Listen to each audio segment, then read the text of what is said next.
Yun na nga guys, nag-service ako ng tapos sa may Antipolo. Kaso wala tayong videographer kaya hindi natin yung video ng mga pangyayari. Kaya naggawa na ako ng short film para may upload natin nagawa na to sa ating tropa. Tatlo nga pala yung pinatutunin. Sa likod sa tagiliran, saka sa kanyang bandang bewang.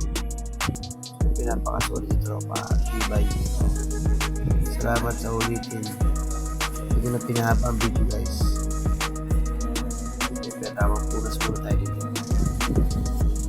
Guys, yung sa upang plato. Tamang hilot-hilot muna. Then punas. Mahirap pag wala kang kasama video brother. Hindi na kunan yung moment na pagkakot.